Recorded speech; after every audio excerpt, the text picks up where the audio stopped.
পঞ্চায়েতের যুদ্ধ রাজ্য ছেড়ে পাড়ি দিয়েছে দিল্লি। সবার নজর এখন সুপ্রিম কোর্টের দিকে। শুক্রবার ফের এই মামলার শুনানি হবে সর্বোচ্চ আদালতে।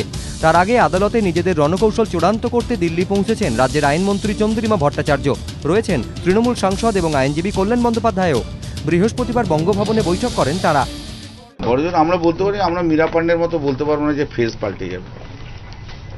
না, এখন আমরা কিছুই বলবো না। অদ্ভুত কথা কালকে বলেছেন, সেটা আমাদের অদ্ভুত লেগেছে।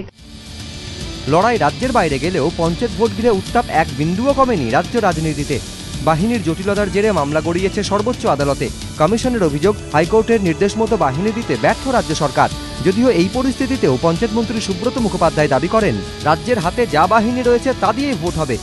প্রথম এবং দ্বিতীয় দফায় দেখা যাচ্ছে যে ফোর্স না, আমাদের কাছে কমেন্ট নেই। যার কাছে আছে কম, আমারও কম, আমাদের যা আছে তাই দিয়েই ইলেকশন হবে। আগে কোনো পঞ্চায়েত ভোটে কেন্দ্রীয় বাহিনীর প্রয়োজন না হলে এখন কেন, প্রশ্ন তুলেছেন খোদ মমতা বন্দ্যোপাধ্যায়। সেই সঙ্গে তার দাবি, পঞ্চায়েত ভোট নির্দিষ্ট সময়ে না হলে দায় বিরোধীদের। এখন ভোট চাই না, ভোট চাই, পার্টি হয়েছে, পঞ্চায়েত ইলেকশন চাই না। সিপিএম যাওয়ার আগে মাননীয় ইলেকশন কমিশনের কার্যকাল ছিল 3 বছর, যাওয়ার আগে বাড়িয়ে দিয়ে গেছে 6 বছর।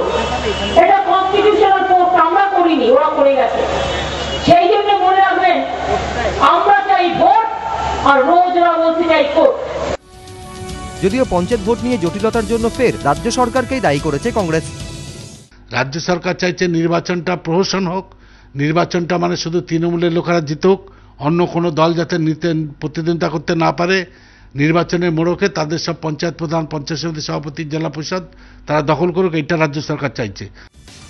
প্রশ্ন অনেক, নির্বাচন কি স্থগিত করে দেবে আদালত, নাকি বাহিনী জোগাড়ের নির্দেশ দেবে রাজ্যকে, নাকি নতুন করে জারি করতে বলবে বিজ্ঞপ্তি? উত্তরের জন্য অপেক্ষা শুক্রবারের। বিজেন্দ্র সিংহ, আশাবুল হোসেন ও সুমন ঘরাই, এবিপি আনন্দ।